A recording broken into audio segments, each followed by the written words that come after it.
ओम शांति। मीठे बच्चे, बाबा के पास जो सामान है बक्खर है। सामान को बक्खर बोलता है।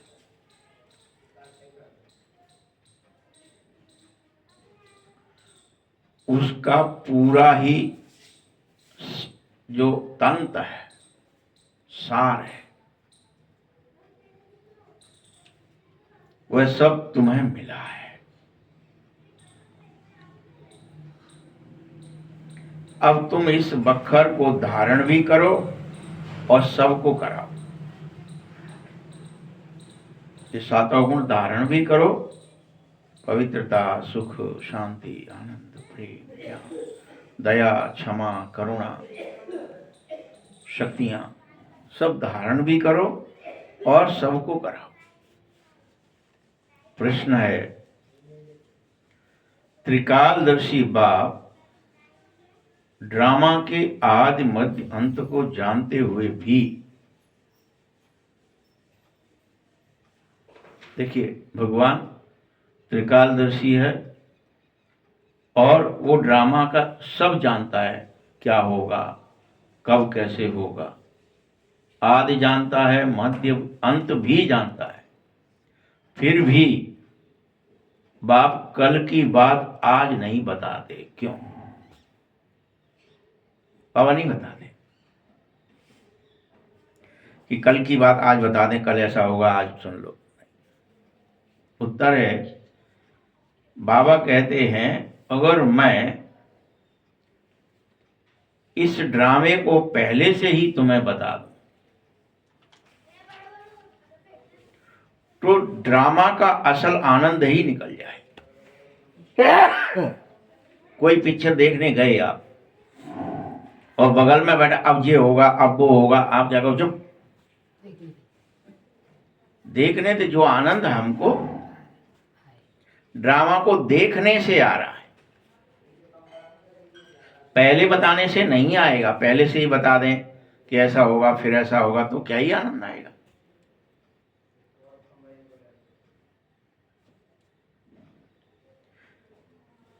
वो आनंद निकल ही जाए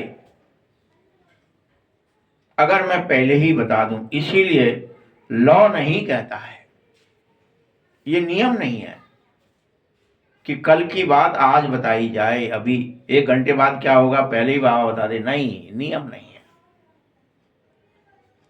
जो मिसाल चल रहा है वैसे ही चलेगा, टिक टिक।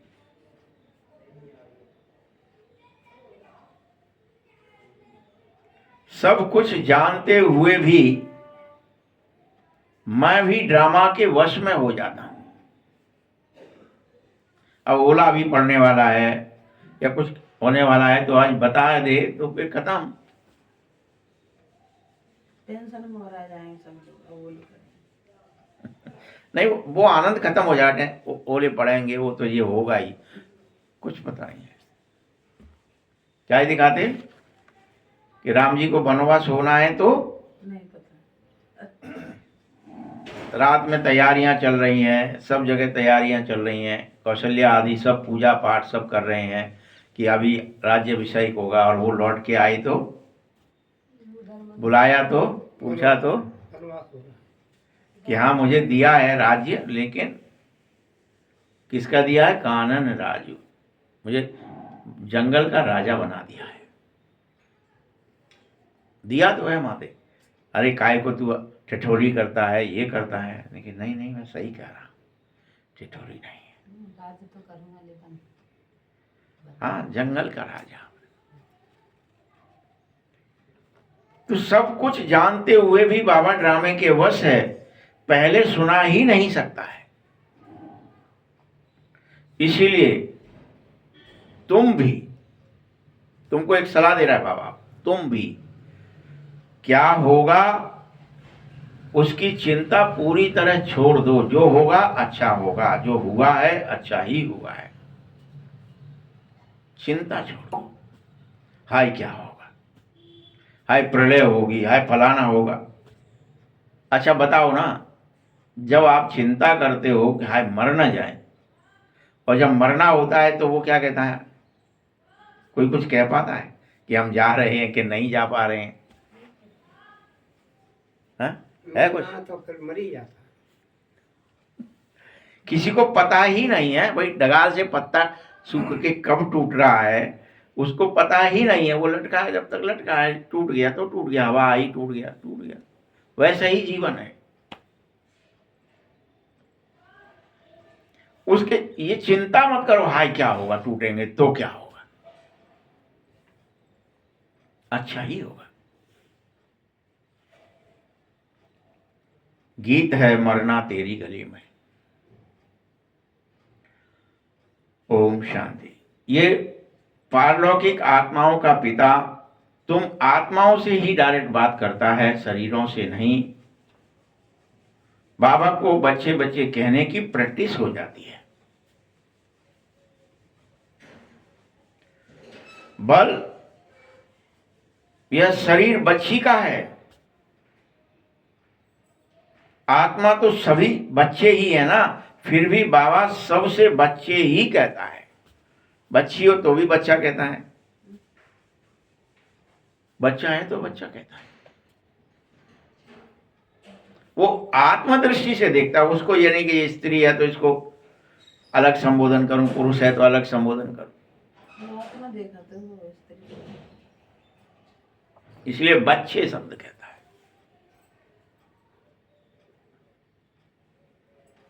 तुम सब मेरे वारिस हो। ये भी नहीं कहता है कि बच्ची है तो उसको वारिस नहीं बनाऊंगा, बच्चे को वारिस बनाऊंगा। यहां तो कहते हैं ना अपन लोग सब, बच्चा है तो प्रॉपर्टी देंगे, बच्ची है तो नाम कटा देंगे। बाबा कहता नहीं, सबको वारिस बनाओ, सब मेरे वारिस हो।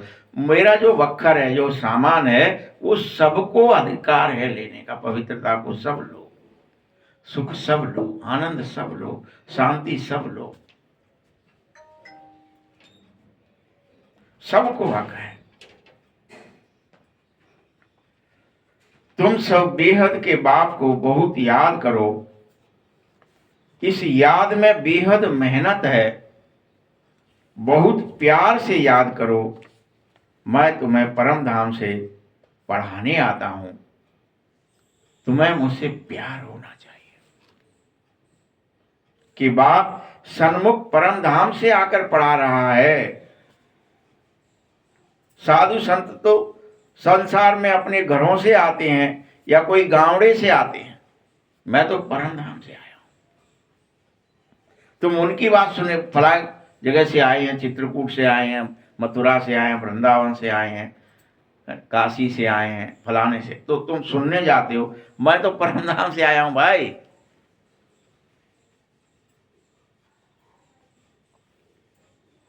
और तुमको पढ़ा रहा हूं।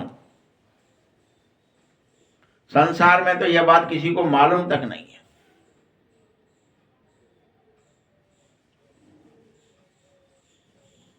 कि बाप ही एकमात्र पतित पावन है।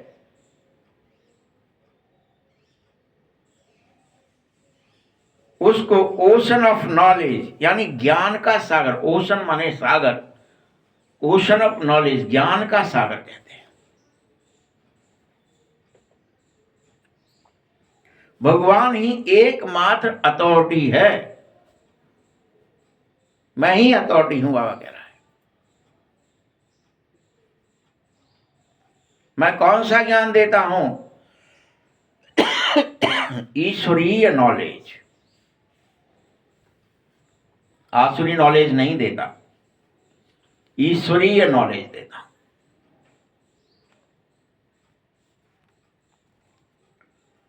मैं इस सृष्टि का बीज रूप हूं, तुम मनुष्य सृष्टि का। मैं आनंद स्वरूप हूं, सत्य चित आनंद स्वरूप। मैं सत्य हूं, परम चेतन हूं और आनंद से भरा हूं।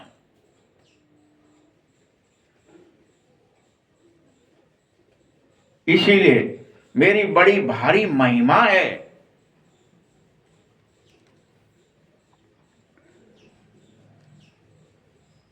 मेरे पास ये जो बखर, ये जो सामग्री है, ये संसार के कोई के पास नहीं है।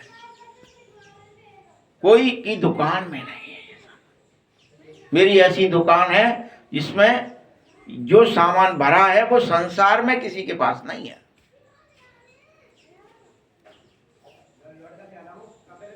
कोई नहीं बेच रहा, कोई वस्तुएं बेच रहे हैं, कपड़े बेच रहे हैं, कुछ कुछ सामान बेच रहे हैं, लेकिन ये सामान कहीं नहीं मिलेगा।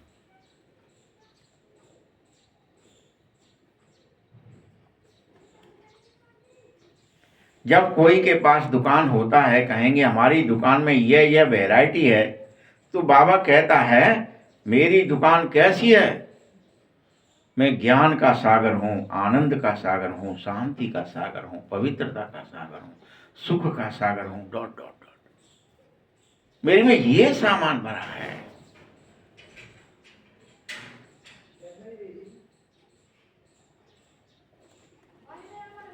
मेरे पास ये सब बखर है और मैं इस सामान की डिलीवरी संगम पर तुम्हें देता हूं।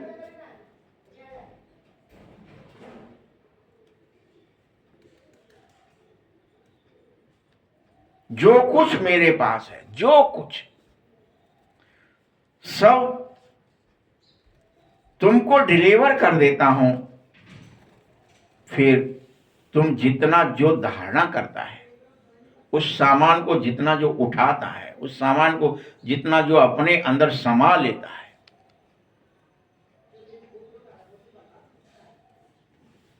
अथवा जितना वो समाने का पुरुषार्थ करता है, उस हिसाब से उसे वह मिल जाता है। सत्य को उठाओ, सच्चित आनंद को उठाओ, जो उठाना है, जितना उठाओगे, जितना उसको अपने ऊपर उतारोगे, जितना अपने धारणा करोगे, जितना उस सामान को इकट्ठा करोगे, पुरुषार्थ करोगे। बाबा के पास क्या क्या है और एक्यूरेट जानो। आजकल किसी को अपना अंत कोई बताता ही नहीं है, लेकिन बाप तुम्हें तुम्हारा अंत बता रहा है। इस दुनिया में तुम्हारा अंत है। अब तुम सिर्फ मेरा सामान उठाओ, माया का नहीं।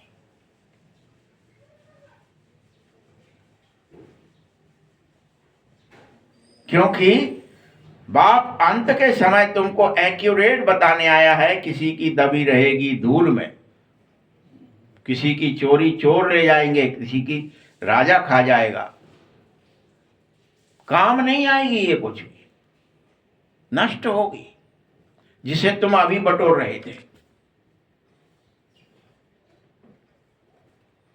सब जगह आग लगेगी और सब खत्म हो जाएगा।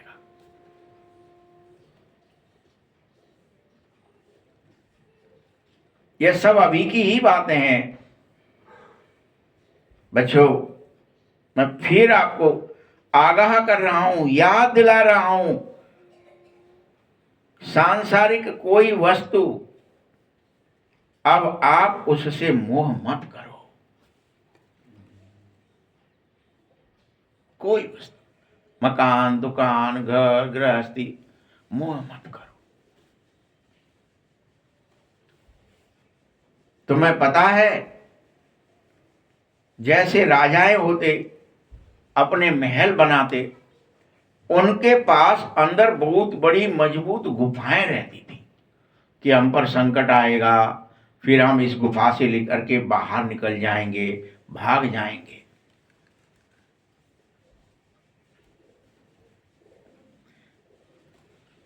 इससे क्या हुआ कि उन पर वह संकट जरूर आया, क्योंकि उन्होंने वो गुफा बनाई, महल बनाया, तभी संकट को भी बनाया खुद ही संकल्प से। जैसे हम और आप पहले क्या ही करते, कोई की सगाई करने जा रहे हो तो प्रॉपर्टी देखते कि अगर बच्चा मर गया तो हमारी बेटी भूखों ना मर जाए, तो उसके पास इतना होना चाहिए। और फिर उसको वो वस्तुएं देते कि जब इस पर संकट आए, इन संकट को भी तुम कह रहे हो खुद आए, फिर ये जो पीतल हम दे रहे हैं, ये बर्तन दे रहे हैं, ये इसको बेचे और फिर काम चलाए।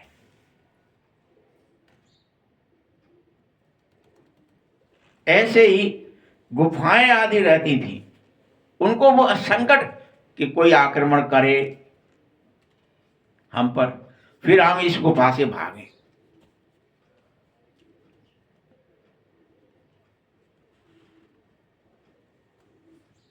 भल अर्थक्वेक, जोर से आग लगे तो भी अंदर से निकल जाते थे, ऐसी प्रक्रियाएं वो कर लेते थे।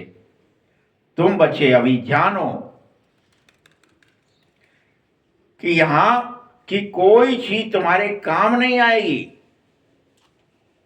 कोई चीज। ये तुम्हें स्वीकार कर लेना चाहिए।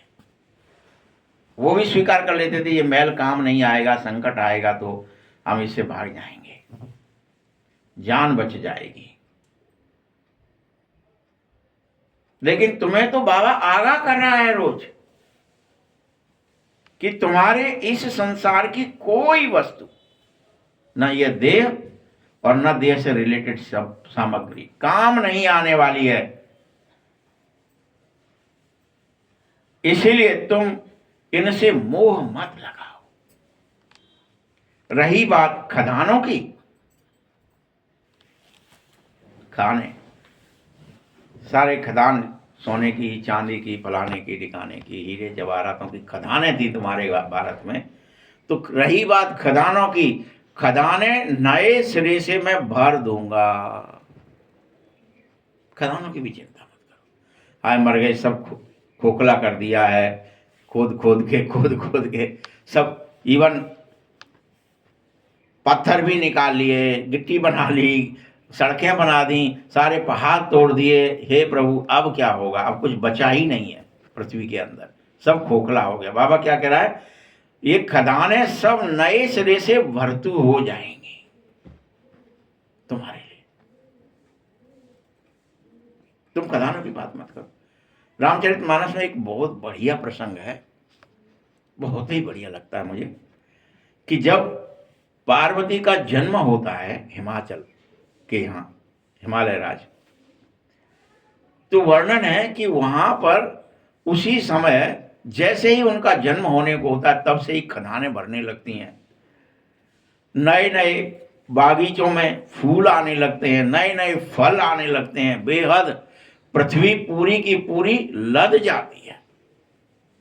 फल फूल आदि से सारी खदानें बेवजह ही दिखने लगती हैं कि देखो ये सोने निकल पड़े, ये चांद, ये सोने का भंडार निकल पड़ा। ये अपने आप नदियां काटती हैं घाटों को, और वहां दृश्य दिखाई देते हैं कि देखो ये गड़ा हुआ है, ये निकाल लो। ऐसा बड़ा बढ़िया तालाबों से, नदियों से, पोखरों से, हर जगह से फूल फल के वृक्ष लग जाते अपने आप, और सारी खदानें भर जाती हैं। ऐसा वर्णन है। यहां बाबा वही कह रहे हैं कि नए सिरे से सब भरतू हो जाएगा। और ये विज्ञान भी रिफाइन होकर बहुत महीन तरीके से तुम्हारे काम आएगा। ये ऊपरी तरीके से नहीं, बहुत महीन। तुम बच्चों की बुद्धि में इसी समय सारा ज्ञान है। तुम समझो कि सृष्टि के आदि मध्य अंत को तुम जान रहे हो।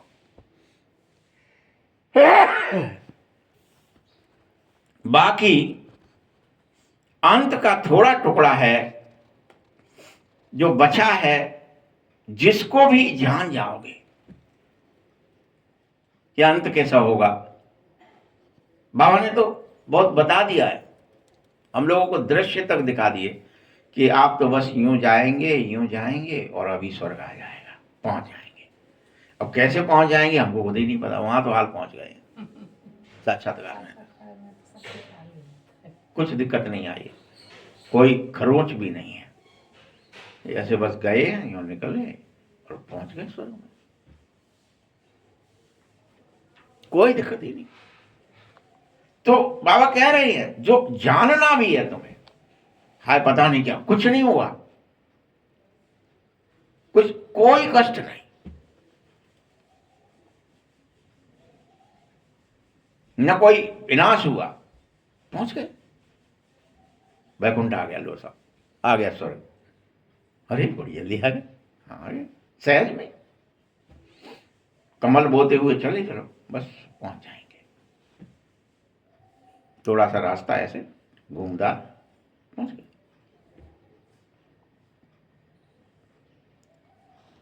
जिनको भी जाना होगा बाबा पहले से ही सब बता देगा। बाबा कहते मैं ड्रामा के वश में हूं, अभी जो ज्ञान अब तक मिला है तुम्हें बस उतना ही ड्रामे में नूता, पूरा नहीं दे सकता। एकदम से तुम्हें आगे का बता दूं, यहां का बता दूं, लेकिन फिर भी साक्षात्कार कराता है, विश्वास दिलाता है। जो मुरली नहीं कह रही है, ये अपन बता रहे।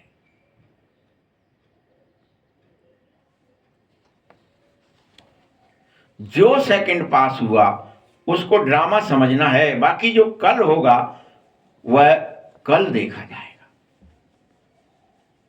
कल की बात आज नहीं सुनाऊंगा। इस ड्रामे के राज को मनुष्य समझ नहीं पाते, कल्प की आयु ही लंबी चौड़ी लगा दी है। इस ड्रामा को समझने की हिम्मत चाहिए, तुम्हारे अंदर धीरज चाहिए, हिम्मत चाहिए कि अच्छा जब बाप है, हमसे तो अच्छा है बच्चा छोटा वाला, मां की गोद में जाके सो जाता है तुरंत, या शांत हो जाता है, विचलित नहीं होता, सुखी हो जाता है।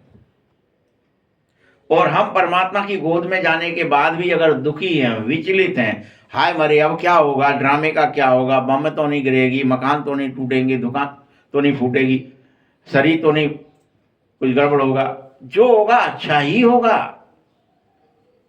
बाबा की गोद में चलो बस।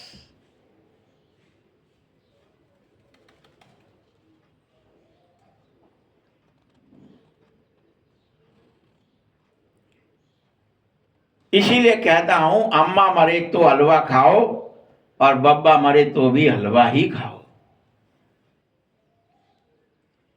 समझते हैं, तुम ये मत सोचो कि मर गया क्या ही होगा, समझते हैं मर गए तो तुम्हें यह निश्चय समझना चाहिए कि अब जाकर दूसरा शरीर लिया जाएगा, और जो बुढ़ापे के शरीर से, बीमार शरीर से, रोगी शरीर से बहुत अच्छा होगा। तो रोने की क्या बात है, इंस्ट्रूमेंट दूसरी गाड़ी मिल रही है, बढ़िया वाली मिल रही है, तो रोने की बात है कि हंसने की बात है? हम क्यों रोए? बाबा ने समझाया है, अखबार में तुम लिख सकते हो कि आज से 5000 वर्ष पहले इसी तारीख को इसी स्थान पर इसी समय ऐसे ही इसी रीति से प्रदर्शनी आदि भी लगाई गई थी। जब तुम प्रदर्शनी लगाओ तो यह बात लिख दो,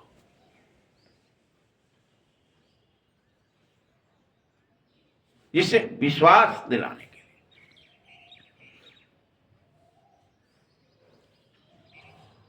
और यह लिख देना चाहिए कि संसार की हिस्ट्री, ज्योग्राफी हर 5000 वर्ष बाद हूबहू रिपीट होती ही रहती है, और अभी हो रही है।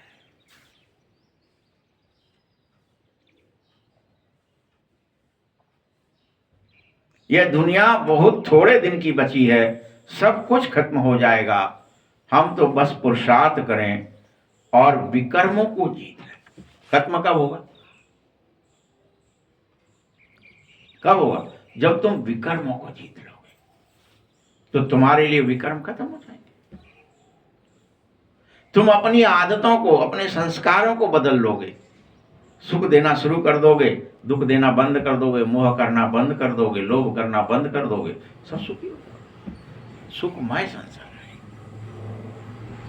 जीतो इन्हें।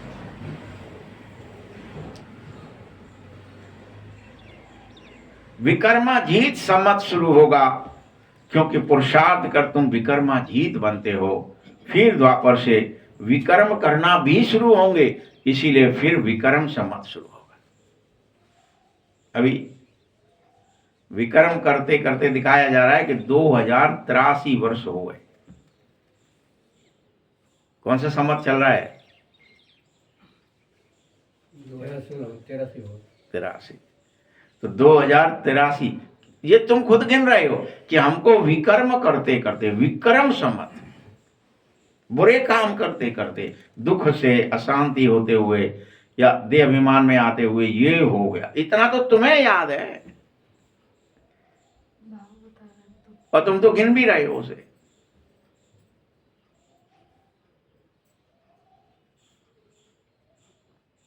अर्थात विकर्म संवत का अर्थ ही है कि तुम्हें विकर्म करते करते इतना तुमने खुद काउंट कर लिया। इस समय एक ऐसा समय आ गया है जब बाप तुम्हें आदेश दे रहा है कि तुम इन विकर्मों को जीतो, विकर्मा जीत बनो, विकर्मी मत बनो।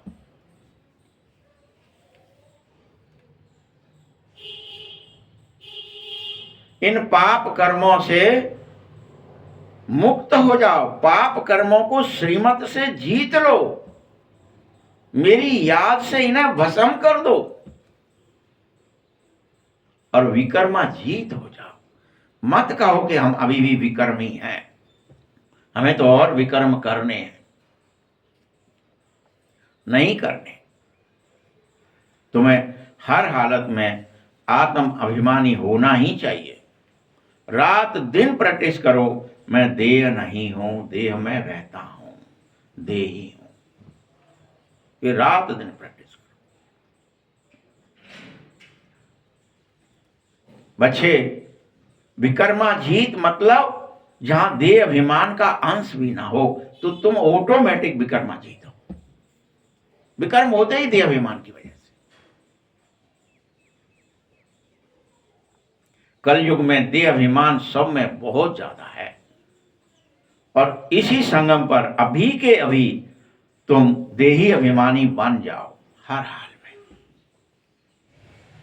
ऐसी प्रैक्टिस करो जैसे तुम कोई दंड बैठक की प्रैक्टिस करता है, कोई कुछ वर्जिश करने की प्रैक्टिस करता है, कोई पढ़ने लिखने की प्रैक्टिस करता है, वैसे तुम्हें प्रैक्टिस करनी है। मैं देह नहीं हूं, देह में रह रहा हूं, मैं देह नहीं हूं, देह रूपी वस्त्र मैंने पहन लिया, मैं एक्टिंग कर रहा हूं।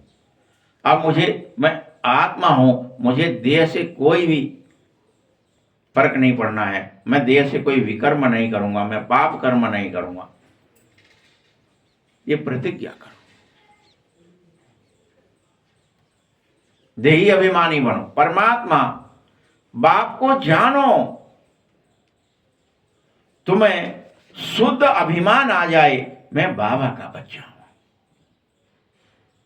मैं भगवान की संतान हूं, मैं विकर्मा जीत हूं, मैं परम सत्य शुद्ध चेतन आत्मा हूं, सत्य स्वरूप हूं, आनंद स्वरूप हूं, सुख स्वरूप हूं। तुम ब्राह्मण हो, सबसे ऊंचे हो, तुम ही फरिश्ता बन रहे हो, तुम्हें ही देवता बनना है। तुम सर्वोत्तम ब्राह्मण कुल भूषण हो इस समय, कुल भूषण,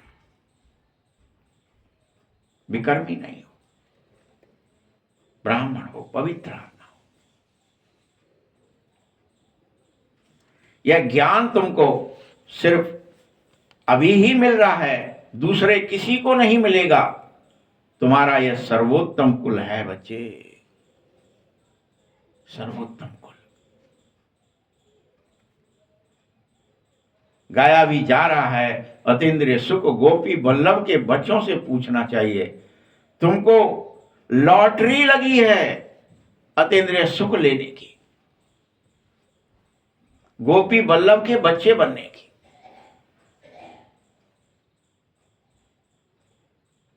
जैसे संसारी कोई चीज मिलती है तो उसकी खुशी होती है ना, यह तो ईश्वरीय चीज मिली है तो कितनी खुशी होनी चाहिए। संसारी कोई चीज मिल जाए, कोई वस्तु मिल जाए तो बड़े खुश हो जाते हैं, ये मिल गया है। लेकिन ये तो ईश्वरीय चीज मिली है, तो क्या खुशी नहीं होगी? तुम इसी समय गरीब से साहूकार बन रहे हो तो तुम्हें खुशी होनी ही चाहिए। दुखी से सुखी बन रहे हो तो खुशी होनी ही चाहिए। बीमार से निरोगी बन रहे हो तो खुशी होनी ही चाहिए। क्या क्या बन रहे हो? तुम जानो कि हम पूरे 21 जन्म तुम्हारी काया भी निरोगी हो जाएगी, कोई गैस नहीं बनेगी, कोई पीड़ा नहीं होगी, कोई दुख दर्द नहीं होगा। तुम यह जानो जितना तुम पुरुषार्थ करोगे, जितना मुझको याद करोगे, उतना बाप से राजधानी का वर्षा अवश्य प्राप्त होगा। अभी भी तुम संसार में भटक रहे हो, देह दुनिया को साध रहे हो, इसके चक्कर उसके चक्कर में फंसे हो, टोटकों में फंसे हो तो फंसे रहो, बाबा थोड़ी मना करेगा। जितना पुरुषार्थ करेंगे उतना पाएंगे, नहीं करेंगे तो पछताएंगे, फिर कुछ नहीं होगा पश्चाताप के अलावा। मुख्य बात है बच्चे, अपने मोस्ट बीबिल्ड बाप को याद करो, बस मुख्य बात है ये सब का बीबिल्ड बाप ही है, वही आकर सबको सुख और शांति दे रहे हैं। अभी देवी देवताओं की राजधानी की स्थापना हो रही है तुम्हारे द्वारा, तुम ही देवता बन रहे हो, देवियां बन रहे हो। स्थापित हो जाओ अपनी राजधानी में।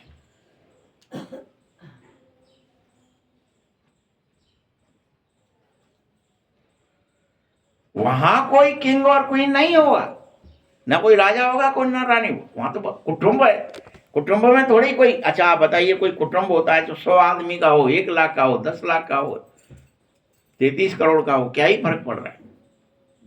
जब राजा रानी सिस्टम ही नहीं है, वहां तो कुटुंब है, तो कुटुंब की तरह नहीं, सब हमारा एक परिवार है। और कुटुंबों में क्या होता है? रिगार्ड होता है बस, अरे भी बड़े हैं, हम तो हमारे कक्का हैं, बैठो तुम, हमें खड़े होंगे। होता है कि नहीं रिगार्ड? डिसरिगार्ड हो सकता है क्या कुटुंब में? अरे भाई अभी हम तो बड़े हैं। वहां कोई ये देखा जाता था हैसियत क्या है, पैसा क्या है, खूबसूरती क्या है, फलाना क्या है, कोई देखते खूबसूरती बदसूरती कुछ है हमसे? नियम रहा हो जी, जो बड़े बैठे हैं छोटे करें फिर काम में, हर चीज में। अब अकेला धीरे धीरे बिल्कुल खत्म हो। तो सेवा भी करनी नहीं पड़ती है, ऑटोमेटिकली बड़े की सेवा छोटा करता ही है, कोई कहना नहीं पड़ता है। सेवक नहीं हो जाते उससे, उन्हें अरे नहीं हम तो करेंगे, तुम 10 बार मना करो। इनको कर्म धर्म जानता है, यह नियम होता है सत्युग में, कि वहां कुटुंब की तरह पूरा संसार रहता है, पूरा। वहां कोई किंग कोई नहीं होते। हाँ, एक ही विश्व महाराजा और महारानी होते हैं जो पूरे विश्व के एक होते हैं। अगर भगवान भगवती भी उन्हें कहें तो भी कोई अलग बात है, उनको भगवान भगवती कहते हैं। फिर यथा राजा रानी तथा प्रजा सभी भगवान भगवती हो जाए, इसीलिए भगवान भगवती भी नहीं कहना चाहिए, क्योंकि भगवान एक है।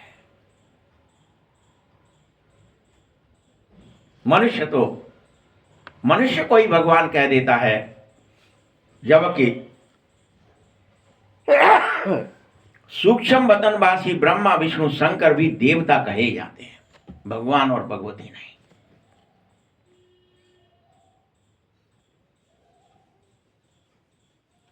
तो भला हम स्थूल वतनवासी को भगवान भगवती कैसे कह सकते हैं, जब ब्रह्मा विष्णु शंकर को नहीं कह सकते?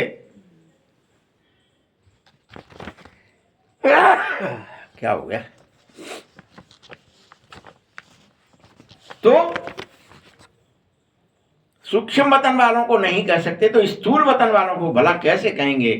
ऊंचे से ऊंचा तो मूल वतन है, जो सूक्ष्म वतन से भी ऊपर है, और यह स्थूल वतन तो 3rd नंबर का है। सबसे पहले है मूल वतन, फिर उससे नीचे 2nd नंबर में है सूक्ष्म वतन, तब है स्थूल वतन 3rd नंबर। तो भला 3rd नंबर का कोई भगवान भगवती कैसे हुआ? तुम्हारी बुद्धि में ये सदा रहना चाहिए, 1st नंबर वाला ही है भगवान। हम आत्माओं का बाप शिव बाबा ही है, परम शिक्षक है, सदगुरु भी वही है। बाप भी है, परम शिक्षक भी है, और सदगुरु भी है।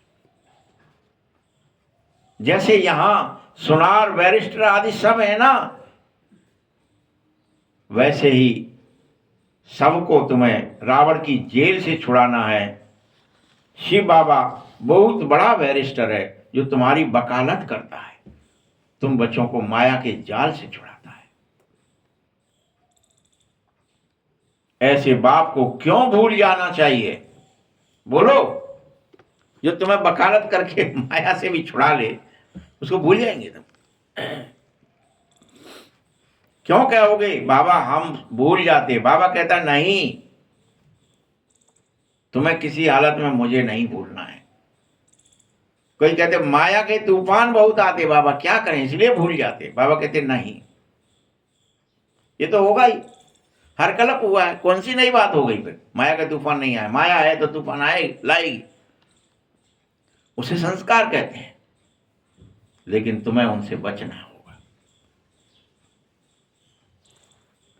कुछ तो मेहनत करनी पड़े बच्चे। माया से लड़ो, उसे परास्त करो, चाहे कोई देहाभिमान हो, कुछ भी हो, लड़ो उससे। क्रोध है अंदर तो लड़ो उससे, मार डालो क्रोध को। लोभ है तो मार डालो लोभ को, मोह है तो मार डालो, उसे युद्ध करो। लालच है, झूठ है, छल है, कपट है, चोरी है, कुछ भी है, दंभ है, ईर्ष्या है किसी के, मारो उसे। नहीं चाहिए अब किसी के प्रति ईर्ष्या, या घृणा है तो नहीं चाहिए किसी के प्रति मुझे घृणा, मैं घृणा को मार डालूंगा। ये युद्ध करो। ये सब माया के बाल बच्चे हैं, तुम्हें एक एक को भस्म करना होगा। यह लड़ाई तुम्हें माया से लड़नी होगी। अरे ये कोई पांडवों की कौरवों से लड़ाई नहीं है, ये तुम्हारी तुमसे ही लड़ाई है। कोई स्थूल कोई लड़ाई नहीं हो रही है कि लो तलवार लेके आदमी को दिख रहा है उसको मार दिया। यह अदृश्य है लेकिन दिख भी रहा है। ऐसा भी नहीं है कि क्रोध दिख नहीं रहा, लोभ दिख नहीं रहा, ईर्ष्या दिख नहीं रही है, लालच दिख नहीं रहा है, कपट दिखता तो सब है। बस हम उसे अपना मान करके अपने अंदर रहने देते हैं, मारते नहीं।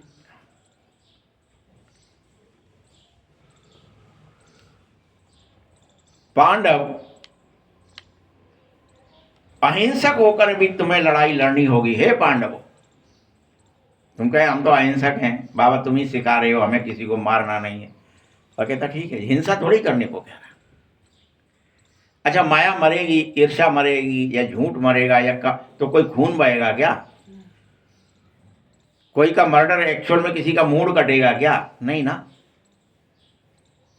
वो विचार बदल जाएगा। कटना क्या है?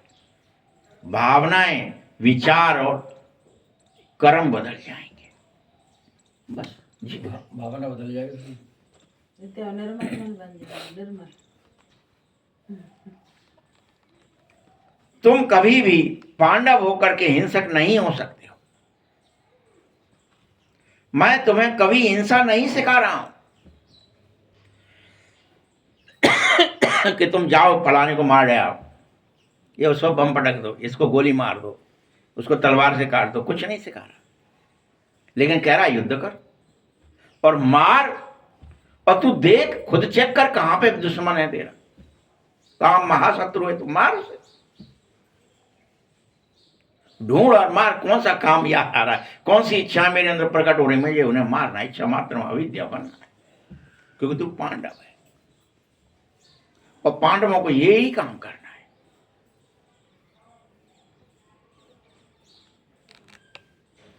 कुछ भी समझ नहीं आ रहा तो बाप से फिर सुनो, फिर समझो, तब युद्ध करो। नहीं समझ में आ रहा तो ये नहीं कि डायरेक्ट पहले गीता सुन लो,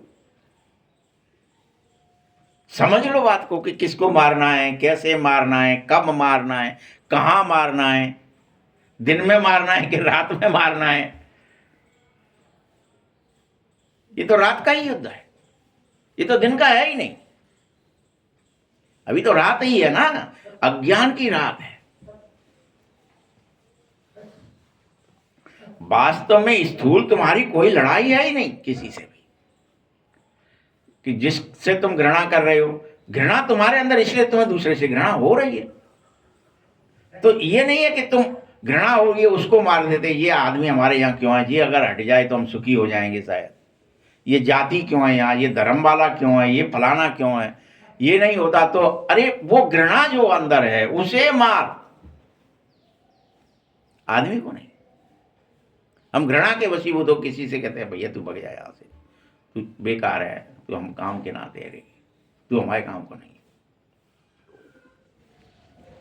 मैं तो तुम्हें सिर्फ युक्ति बता रहा हूं। बाबा क्या कह रहा है, वो अपने ऊपर नहीं ले रहा, युक्ति बता रहा है। कि सबसे अच्छी युक्ति है जैसे ही तुम मुझे याद करोगे, जैसे ही तुम्हें सब दिखने लगेगा कि अच्छा ईर्ष्या क्या है, घृणा क्या है, द्वेष क्या है, राग क्या है, कहाँ है, किससे है, ये मैं क्या करने लगा, झूठ कब बोलने लगा, कपट कब करने लगा, मैंने कहाँ छला, कहाँ बेईमानी हुई, कहाँ चोरी आ गई मुझ में, कहाँ क्या आ गया। जैसे ही याद करोगे, और माया वार भी नहीं करेगी। बाबा को याद करते रहोगे तो माया तुम पर आएगी, हावी नहीं होगी उस समय, तुम याद में हो तो। इस पर मैं तुम्हें एक कहानी बताता हूं। वो कहानी ये है कि पहले पूछा कि पहले तुम्हें सुख चाहिए या दुख, तो वह बोला सुख, तो दुख हो न सके। सतयुग में सुख चाहिए। दो कहानी है ये ऐसी, एक तो बाबा ने बता दी, एक आप और सुन लो। एक ने राजा से कहा तुम्हारे पास मात्र 2 मिनट का या 4 मिनट का या 10 मिनट का दुख है, बाकी सब सुख ही सुख है। तुमने कहा छिपकली बनना पड़ेगा। कहा ठीक है, थोड़ा सा ही है ना, तो भुगत लेते हैं, पहले दुख भुगत लेते हैं। अच्छा, अब दुख भुगतने के चक्कर में 2-4 मिनट के में गए, छिपकली बने, क्या ही हो गया, कीड़े मकोड़े खाए और दुख बढ़ गया, और ज्यादा पाप बढ़ गया, और भारी हो गया। और क्या होते थे, कितने जन्मों तक भुगतना पड़ा, फिर पता ही नहीं पड़ा, पूरा पुण्य खत्म हो गया, पाप कहीं चला गया। फिर इसीलिए बाबा कह रहा है कि तुम्हें कोई पूछे पहले क्या चाहिए, कहानी बता रहा हूं कि पहले तुम्हें क्या चाहिए, कोई पूछेंगे तो तुम क्या कहेंगे, पहले सुख चाहिए। और सुख चाहिए तो क्या करेंगे, क्या ही चाहिए इस समय हमको, सबको सुख चाहिए। तो फिर दुख आएगा ही नहीं, क्योंकि सुख चाहिए। तो तुम याद करो, सुखी होने के लिए याद करो, सुखी होने के लिए याद करो, सुखी होने के लिए याद। बाबा ने कहा है सुख चाहिए, सुख चाहिए। ओ बाबा सुख देना चाह रहा है, सुखी हो जाएंगे और सतयुग में चले जाएंगे, दुख आएगा ही नहीं। तो अभी तुम्हारी चाहत बदल जानी चाहिए। अभी हमारी चाहत क्या थी कि अच्छा थोड़ा सा ही है, चलो भुगत लेते हैं, फिर सुखी हो जाएंगे शायद। फिर नहीं होंगे आप, अगर भुगतने लगे तो भुगतो मत। हम सब यही कोशिश करते हैं, अच्छा थोड़ा सा है तो पहले निपटा ले, काम पहले थोड़ा सा ही है ना, इसको करके फिर योग में आएंगे। फलाना काम थोड़ा सा ही है, उसको करके फिर मुरली सुन लेंगे, उपाय करेगा जाना कितने काम आ जाएगा। फिर क्या ही हो जाएगा ना, आप मुरली सुने आ ही नहीं पाएंगे, एक के बाद दूसरा, दूसरे तांत लग जाएगी, काम ही नहीं, कोई काम में ही लग गए फिर क्या। बस मना ही तो है, मन आपके अंदर ही तो आएगी इच्छा, आपके अंदर ही तो प्रकट, विचार ही तो आएगा कि अच्छा एक काम करते हैं, यूं कह देंगे हम पे काम ज्यादा तो मन बस यही बात बड़ी है। बहाने ढूंढता है मन। ज्यादा काम आ गया। आज ज़्यादा था, आज वहाँ चले गए थे, आज ये कह देंगे ये हो गया था, आज पानी बस से गया था, आज ठंड ज़्यादा थी, आज ओले पड़ गए थे, आज रिश्तेदार आ गया था, आज बीमार हो गए थे, कुछ भी बहाना। काम ज़्यादा था, सवेरे से काम कर रहे हैं और क्या करें, मत जाए। तो बाबा क्या कह रहा है, कहानी को समझो, पहले सुख चाहिए इसमें चले कि पहले बाबा का काम, पहले मुरली, पहले योग, उसमें आलस मत करो, पहले बाबा की याद।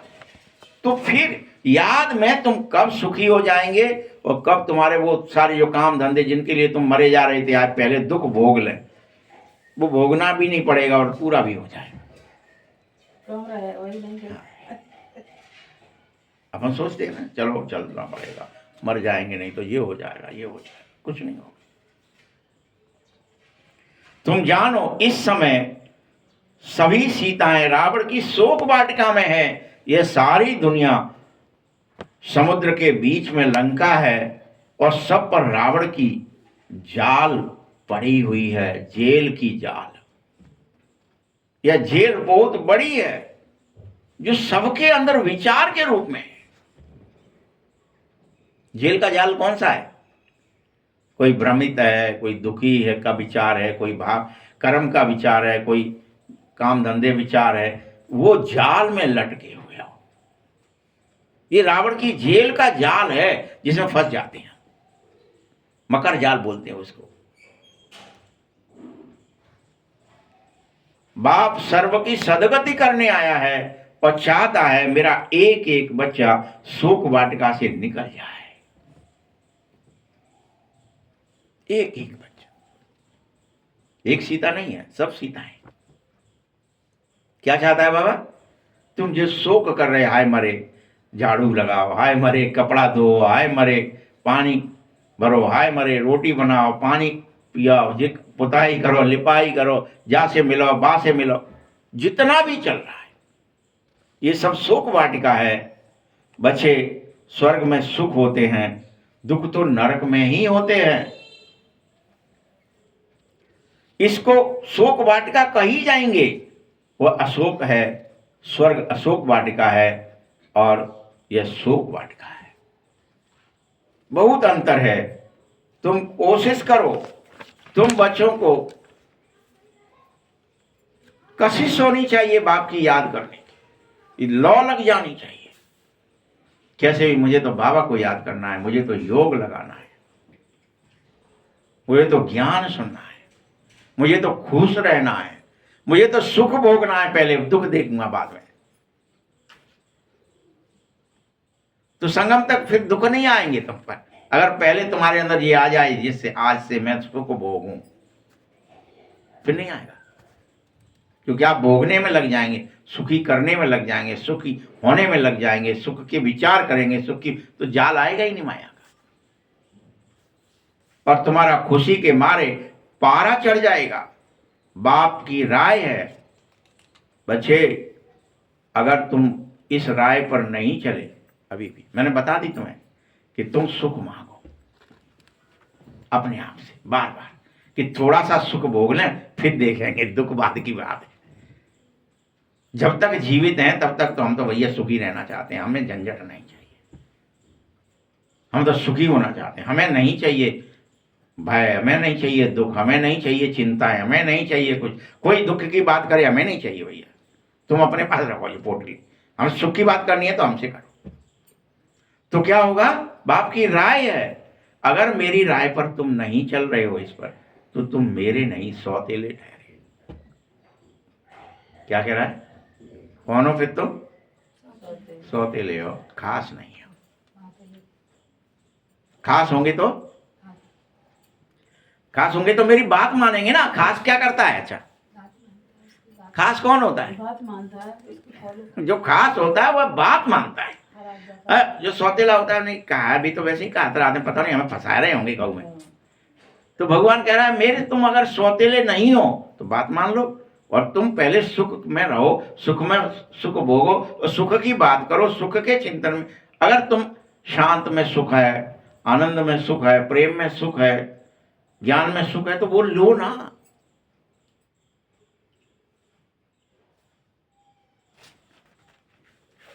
अगर सौतेले हुए तो प्रजा में जाओगे, मातेले हुए तो राजधानी में आओगे। मर्जी तुम्हारी है, तुम्हारी मर्जी है, बाबा की नहीं। राजधानी में आना चाहते हो तो हर हालत में श्रीमत पर चलना ही पड़ेगा।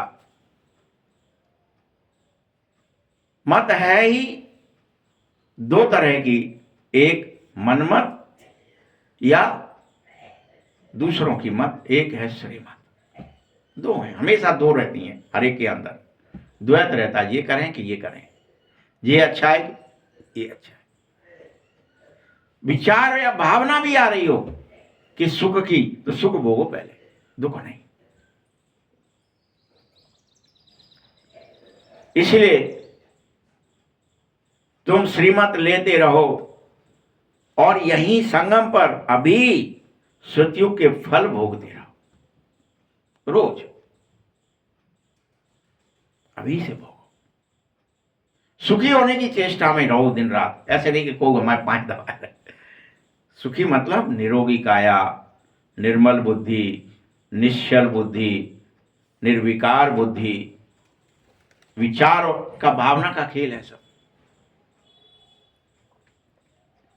जब तुम द्वापर में थे तो रावण मत पर चलने लगे थे, तुम वाम मार्ग में चले गए थे, दुख भोगना शुरू कर दिए थे। चलो कष्ट करेंगे, शरीर दुख देव, शरीर कसरत कराओ, शरीर वर्जिश कराओ, शरीर पियाओ, शरीर खवाओ, दौड़ाओ, दंड बैठक देव, ये सब दुख देने लगे और दुखी होते चले गए। लठ चलाए वो सीखेंगे, फलाना चलाए वो सीखेंगे, तलवार चलाए वो सीखेंगे, घोड़ा चलाए वो सीखेंगे, हाथी पे बैठ वो सीखेंगे, ऊँट है बस समय करेंगे, शेर है। तुम दुख देना ही शुरू कर दिया और दुखी हो गए,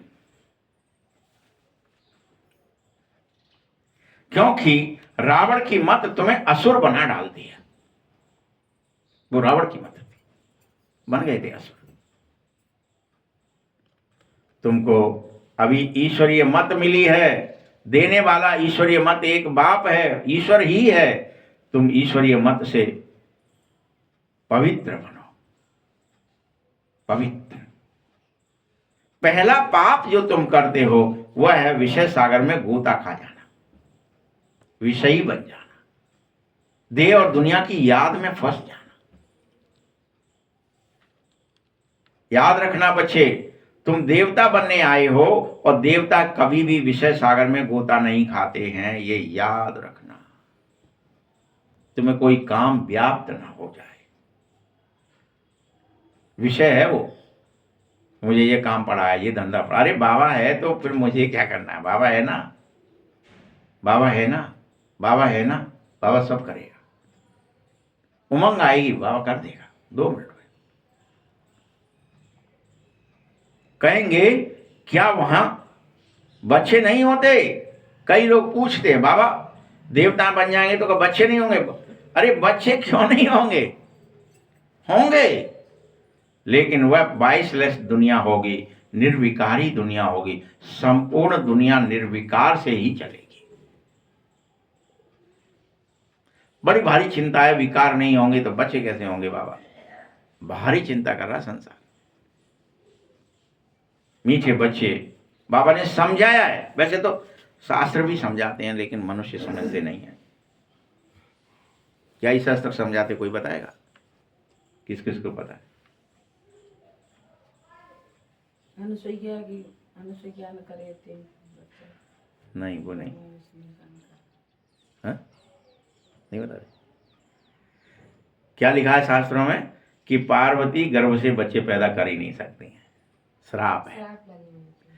सभी को, देवी देवताओं को, सारे 33 करोड़ देवी देवताओं को ये श्राप है, लक्ष्मी जी को ये श्राप है, सबको, कि तुम्हारे गर्भ से बच्चे पैदा नहीं होंगे।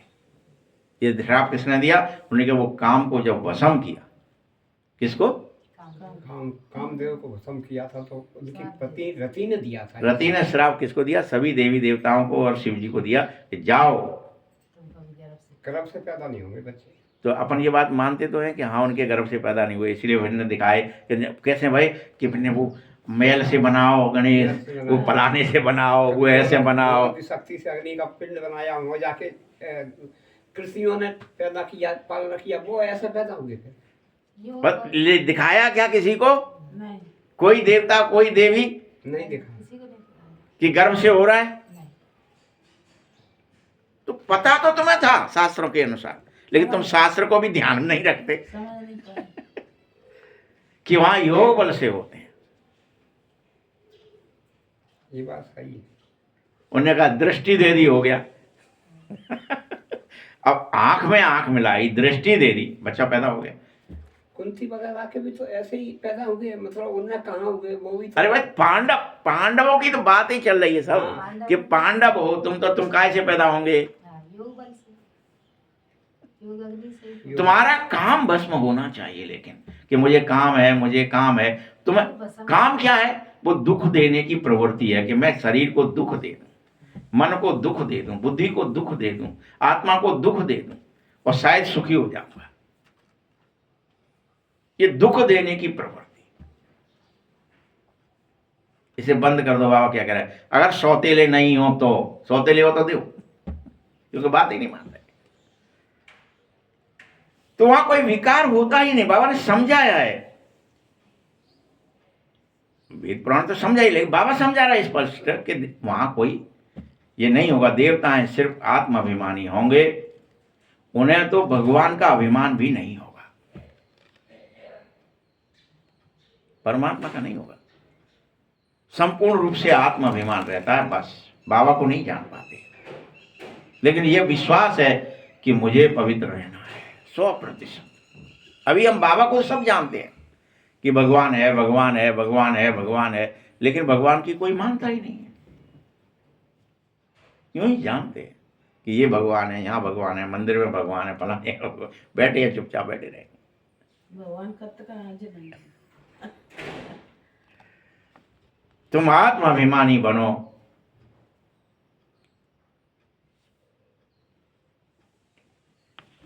संगम पर आत्माभिमानी भी होते हो तो परमात्माभिमानी भी होते हो। अभी दोनों अभिमान है। संगम पर क्या है? हाँ, दोनों। हाँ, दोनों अभिमान है। अभी बाबा का भी अभिमान होना चाहिए कि अरे बाबा संग खड़े हैं, चिंता मत करो, माया को युद्ध चल रही है तो क्या है, बाबा कह रहे हैं मित्र सपोर्ट कर रहे हैं, हमारे संग है। पहले तो तुम्हें दोनों में से एक भी नहीं था। कलयुग में क्या था? ना तो तुम्हें आत्मा पता थी और ना ही बाबा पता। अभी दोनों पता है। फिर बाद में सतयुग में परमात्मा को नहीं जानोगे, लेकिन आत्मा को कभी भूलोगे भी नहीं। 24 घंटा हर एक को आत्मदृष्टि से देखोगे, आत्मदृष्टि से स्वयं रहोगे, आत्मदृष्टि से सबको देखोगे, सबको रखोगे। सब एक दूसरे को आत्मदृष्टि से ही देखेंगे, कोई को देह दृष्टि होगी ही नहीं। हम आत्माएं यह सब जानेंगे कि हम आत्माएं शरीर रूपी वस्त्र पहने हैं और यह पुराना शरीर छोड़ रहे हैं, नया शरीर धारण कर रहे हैं। इसलिए वो अमर कहलाते हैं, क्योंकि उन्हें आत्माभिमान मिटता नहीं है। मरते में भी जीते में भी आत्माभिमान है। इसलिए मैं शरीर उतार रहा हूं, ये कपड़ा, और दूसरा कपड़ा पहन रहा हूं, इसलिए मिटता नहीं है। इसलिए वो कहे वो देवता कभी मरे नहीं। पहले मालूम पड़ जाता है कि अब यह पुराना हो गया है शरीर, अब इसे मुझे छोड़ना है। फिर जा करके बच्चे होंगे तो पहले साक्षात्कार होगा वहां पर भी माँ बाप को कि कोई आ रहा है हमारे यहाँ, तुम्हें भी साक्षात्कार, हम वहां जाके जन्म लेंगे फलाने। जैसे यहाँ पता है ना आपको, फलाना पैंट शर्ट पहनना है कि कुर्ता पजामा पहनना है कि धोती पहननी है, सब पता है ना, तभी तो पहनते हो। वैसे साक्षात्कार होता है, दिखाया जाता है कि ये वाला पहनेंगे। ये योग बल से तुम सारे विश्व के मालिक बन जाते हो। तो भला योग बल से बच्चे नहीं पैदा हो सकते क्या? क्यों नहीं समझना चाहते ये छोटी छोटी बात? योग बल से कोई भी चीज की जा सकती है, बस तुम पवित्र तो बनो। परंतु तुम बार बार भूल जाते हो, कोई को भी अभ्यास ही नहीं है। बहुत सन्यासी लोग भी होते जिनको भोजन का कदर रहता है, तो उस समय बहुत मंत्र आदि पढ़कर फिर खाते हैं, ऐसे ही तुमको भी परहेज बता रहा हूं कि तुम विचार का भी परहेज करो। तुम्हें कोई मांस मदिरा नहीं खा लेना है, न देह अभिमान में जाना है। परहेज है, तुम देवता बनने जा रहे हो। तुम्हारी किच्चड़ पट्टी की कोई चीज खानी नहीं है। पवित्र बनो। मेरे द्वारा मुझे जानो तो सब कुछ जान जाओगे। फिर जानने का कुछ रहेगा ही नहीं। यदि तुमने मुझे जान लिया तो मैं तुम्हें जना दूंगा। तुम्हारे को तुम स्वयं को जान जाएंगे, क्योंकि मम दर्शन फल परम अनुपा जीव पाव निज सहज स्वर। भगवान को जानने से तुम खुद को जान जाओ। जब एक बार खुद को जान गए तो सतयुग त्रेता तुम जाने ही रहोगे अपने आप को। भले बाबा को भूल जाओगे, लेकिन अपने को नहीं भूल पाओगे। फिर कुछ जानने की जरूरत ही नहीं रहेगी। सतयुग में फिर पढ़ाई भी नहीं होगी। इस समय मृत्यु लोक में तो देखो कुछ जानते नहीं हो, इसलिए सब चीज की पढ़ाई पढ़ाई जाती है। कुछ जानते ही नहीं है। मृत्यु लोक की सारी कारोबार खत्म हो जाएगी और अमर लोक की शुरू हो जाएगी। इतना बच्चों को नशा चढ़ जाना चाहिए कि मैं तो अमर लोक जा रहा हूं, तो मेरी कमाई अमर लोक की होनी चाहिए। मुझे नहीं चाहिए मृत्यु लोक की कोई कमाई। तुम अमर लोक के मालिक हैं। तुम बच्चों को अतीन्द्रिय सुख परम सुख में 24 घंटे इसी समय से रहना है। परमात्मा के बच्चे हो अथवा स्टूडेंट हो तुम, परमात्मा सबको हमको अपने घर ले जाने आया है। इसको ही परम आनंद कहा जाएगा। सतयुग में यह बातें नहीं होंगी। यह तुम अभी जानो। इस समय तुम परमात्मा के परिवार के बच्चे हो, फैमिली हो, ईश्वरीय परिवार, ईश्वरीय फैमिली। तुम इस समय ही अतीन्द्रिय सुख में हो, गोप गोपी हो, परम धाम के रहने वाले तुम ही हो। बाबा आकर के तुम्हारा टीचर, गुरु और बाप बना है। तीनों ही सर्वेंट हैं तुम्हारे, तीनों रूप में भगवान नौकर है तुम्हारे। बाबा को कोई अभिमान नहीं है इस बात का। कहते हैं हम तुम्हारी सेवा के लिए अपना परम धाम भी छोड़ देते हैं, तुम्हारे यहां आए।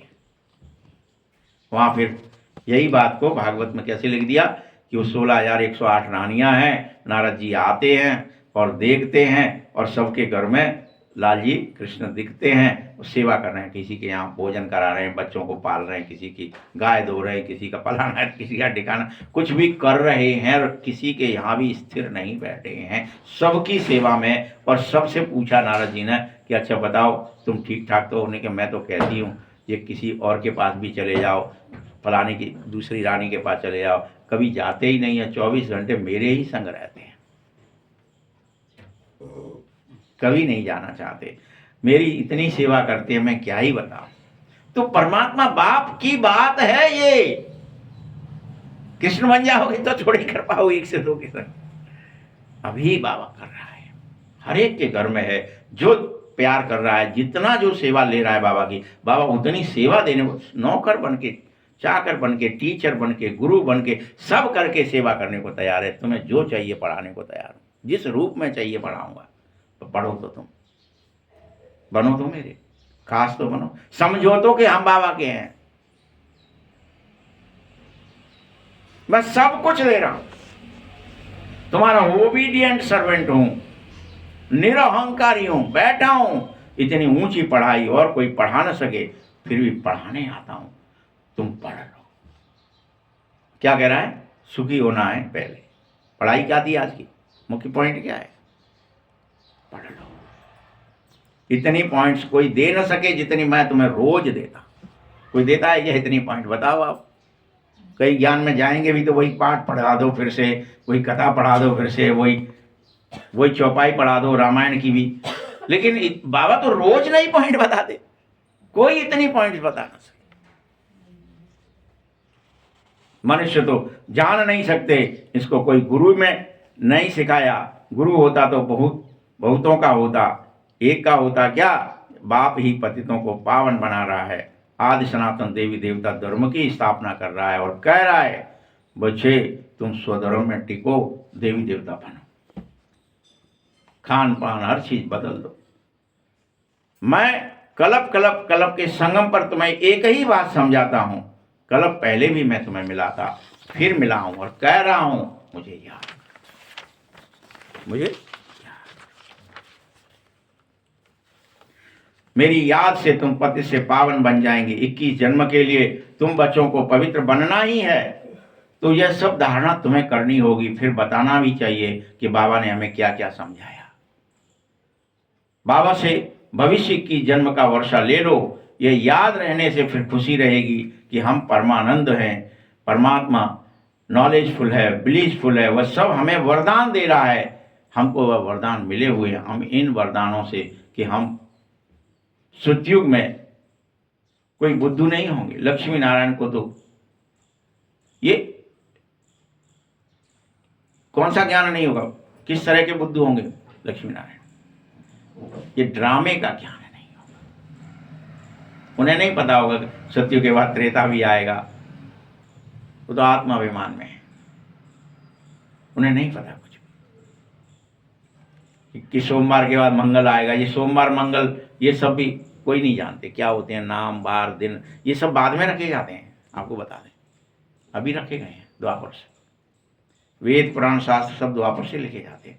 वहां सब तरह से बुद्धि हटा ली, वो जो चले बुद्धि नहीं, अपन बस वसुदेव कुटुंबकम में, आनंद ले रहा है। हाँ कुछ भी नहीं रखना है, बुद्धि नहीं रखती वहाँ, समय का कैलकुलेशन नहीं होता। नहीं कुछ नहीं, न मंगल देख रहा ना बुध देख रहा कुछ नहीं देखना, कोई ग्रह न नक्षत्र न तेरा न मेरा, कुछ होता ही नहीं है भाई।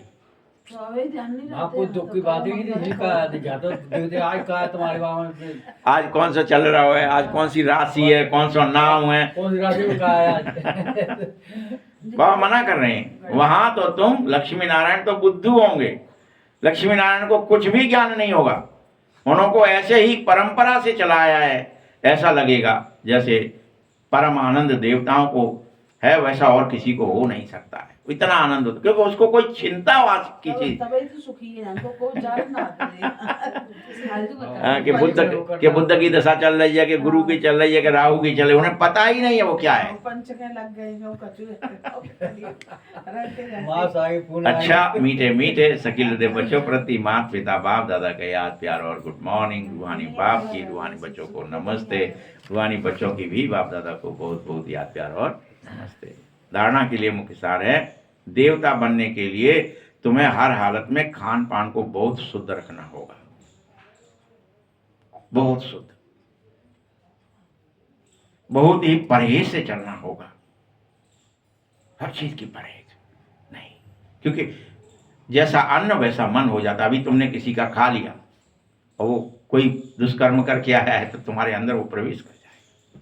कोई पाप करके कमा के लाया था, तुम खा गए तो पाप तुम्हारे अंदर प्रवेश हो जाए। इसीलिए परहेज से चलना है, योग बल से भोजन को दृष्टि देकर के शुद्ध करके बनाना चाहिए, फिर स्वीकार करना चाहिए। दूसरा पॉइंट है, परमपिता परमात्मा के हम बच्चे अथवा स्टूडेंट हैं, यह कभी भूलना नहीं चाहिए। ये ऐसा हम क्यों कर रहे हैं, परहेज क्यों कर रहे हैं, बाबा ने बताया है इसलिए कर रहे हैं। हम स्टूडेंट हैं और स्टूडेंट को सदा परहेज से रहना पड़ता है कि ज़्यादा खा गए तो सो जाएंगे, नींद आ जाएगी तो परीक्षा कैसे देंगे। हर चीज का परहेज है। स्वान निद्रा बको ध्यानम, बगुला जैसा ध्यान, काग चेष्टा, तो सब होना चाहिए ना स्टूडेंट हो तो। सब अपने घर ले चलो, इसी नशे में रहो कि हम परम सुख परम आनंद का अनुभव करने के लिए स्टूडेंट बने हैं, अब हमें घर जाना है। वरदान है, सेवा की लगन द्वारा लौकिक को अलौकिक प्रवृत्ति से परिवर्तन करने वाले निरंतर सेवाधारी भव। सारे लौकिक को अलौकिक में कर दो, सब कुछ लौकिक, ये तेरा मेरा लौकिक नहीं, सब कुछ सबका है, सब वसुदेव कुटुंब है, अलौकिक बन जाओ। सेवाधारी का कर्तव्य है निरंतर सेवा में रहना, चाहे मनसा सेवा हो, वाणी की सेवा हो, कर्मणा सेवा हो। सेवाधारी कभी सेवा को अपने से अलग नहीं रख सकता है। तुम्हें सेवा करनी चाहिए, मन से करो, वाणी से करो, कर्म से करो। जिनकी बुद्धि में सदा सेवा की लगन रहेगी उनकी अलौकिक प्रवृत्ति बदलकर ईश्वरी प्रवृत्ति हो जाएगी, लौकिक नहीं रहेगी। सेवादारी घर को घर नहीं समझेंगे, यह घर भी उनके लिए सेवा स्थान हो जाएगा।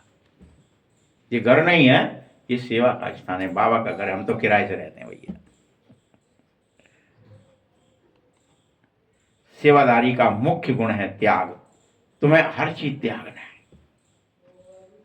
त्याग वृत्ति वाले प्रवृत्ति में तपस्वी मूर्त होकर रहें, इसे सेवा स्वतः होगी।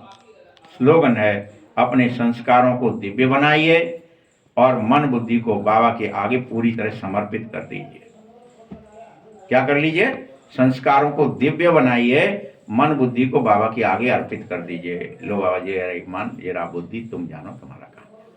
हमने बुद्धि तुम्हें दी, हमने मन तुम्हें दिया। अव्यक्त इशारे हैं, किसी भी आत्मा को 2 घड़ी मीठी दृष्टि जरूर दो, मीठे बोल बोल दो, तो उस आत्मा को सदा के लिए भरपूर कर सकोगे। ऐसी तुम्हारे अंदर सामर्थ्य है, तुम ये करो। ये 2 घड़ी की मधुर दृष्टि और बोल उस आत्मा की पूरी सृष्टि ही बदल देंगे। जो मधुर बोल सदा के लिए बदलने के निमित्त बन जाओ, सबको बदल दो। ओम शांति।